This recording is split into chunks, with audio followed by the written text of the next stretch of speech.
Today, we want to talk about something that was discovered 250 years ago, and now it's a trendy topic out there. And if you're working in the climate space, you've heard the name methane.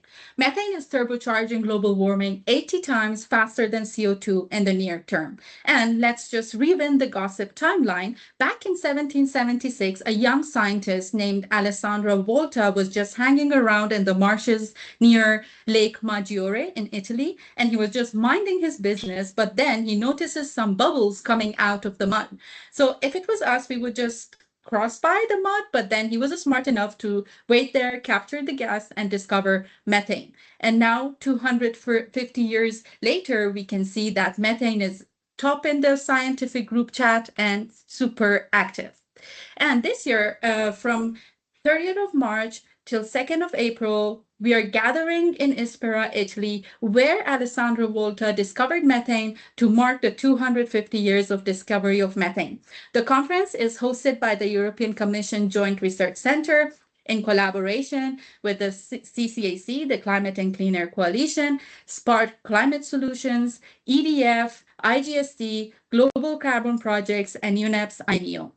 And fast forward 250 years now, we know that methane is no longer hiding in the muds, and we can literally see it from the space. And that's where our friend Mackenzie Huffman from Carbon Mapper, the Director of Strategy and Impact, enters our gossip today. Hi, Kenzie. We are super excited to have you with us today, and we would love to hear from you what Carbon Mapper is doing and what's the latest out there on the technologies. Thanks so much, Ava and Sandra. It's great to be here to gossip and talk about this important topic. We've come a long way in 250 years, from the boat to now to space, which is great. And our ability to monitor and measure methane has really evolved immensely. And we now have a lot more tools and technologies, from ground-based sensors to aerial surveys and platforms to satellites, that are helping us to really make the invisible methane visible and help us to connect that data to action. We are seeing it, we're tracking it, and we're connecting that information at unprecedented scales. And in part, that's because of a lot of initiatives from a lot of partners like Carbon Mapper and INEO that are really focused on translating that data into action. One of the key things that, there are so many different parts of the methane puzzle. I think that's been a huge piece that we've learned in the 250 years, is that it's not just, there's a lot more complicated solutions, a lot of complicated sources, but also measuring it is complicated. And so for Carbon Mapper, we've really thought about what slice of the methane puzzle do we want to try to focus on and tackle. And so for us, that's really focusing on the super emitting source problem. And these are events that are over about 100 kilograms per hour, and they come from really discrete pieces of infrastructure on the ground. And what we found is that, in a lot of regions globally, these super emitting events can make up between 20 and 60% of a region's total emissions. And so what that means is that that's a huge portion of the population in some places, of the methane population, that actually is really actionable. And if you tackle them, you can really create some near-term reductions. And the other key thing about these super emitting events is that they often come from a really small fraction of infrastructure. So in some cases, only 1% of the oil and gas infrastructure. And so really, if you find and fix it, there's a lot of opportunity. And so for Carbon Mapper, the way that we've been engaging on this topic, along with a lot of other partners, is in August of 2024, we launched, alongside our partners Planet Labs and NASA Jet Propulsion Laboratory, Tanager 1, which is really optimized to detect, pinpoint, and quantify these super emitting events.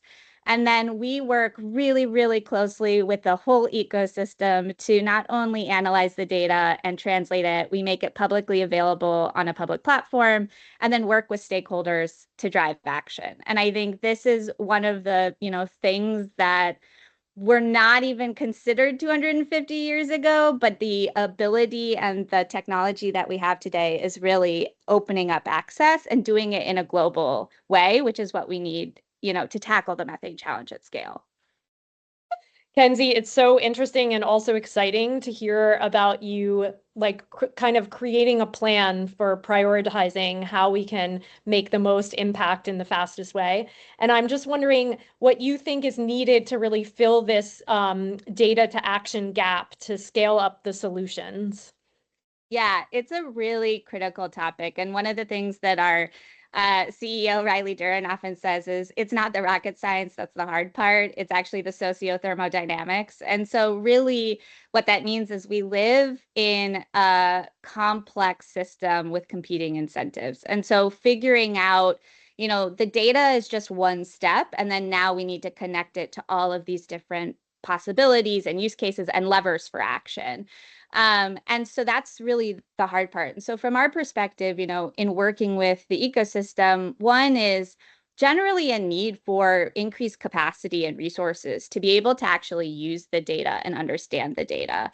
And then there's also need for more resources and what to actually implement the solutions. So in a lot of cases, the data can identify faulty equipment or old infrastructure, but the solution set is it's not always a flashy thing. It can be a really boring, long-term infrastructure project, but it's critical. And so helping to connect the data to the financing mechanisms, the policy mechanisms, and the capacity mechanisms to actually do that work is really critical. And I would say the other thing that's really needed is an alignment on incentives. So how do we actually start to build a desire and a need for action on the data? And that looks like a lot of different things depending on the sector that you're focusing on. So that what works for oil and gas and what works for oil and gas in certain regions won't necessarily work for waste in other regions. And so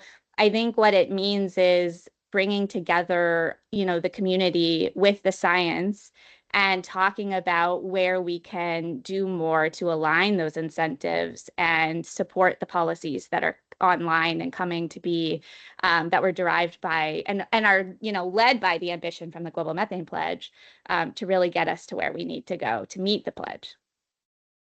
So yeah, the Methane 250 conference is going to be an amazing opportunity, kind of a once marked time, because this will always only be the 250th year of the discovery of methane. So to bring everyone together to the JRC Center in Ispra, Italy, and really discuss and get down to it. At the CCAC, we're very excited about our new country accelerator program, where we're really trying to connect this data action and really work on policies and regulations, really build up capacity in countries and target multiple sectors at the same time. So we've started with 7 countries, and we're really working to expand that to at least 30 countries by 2030, so that countries are really working together in a multidisciplinary way across agencies, across departments, with the banks, everybody involved to really mitigate methane as fast as we can. Can I add? One of the other key things that this conference is really going to do, and that is another barrier, is building trust in the data and the measurements and helping to build that pathway of collaboration and trust in, we have all these measurements, but it really does require the communities to come together and to actually believe that what we're seeing is what's happening. And I think these are forums, especially the Methane 250 conference is going to be a huge forum in building that trust and collaboration in how to use the data and drive action. And we are really looking forward to this important convening of scientists and policymakers to come together and to drive this important agenda forward. If you're interested to learn more about the conference, please do visit the website at methane250.org. Until our next gossip, take care. Bye. Bye.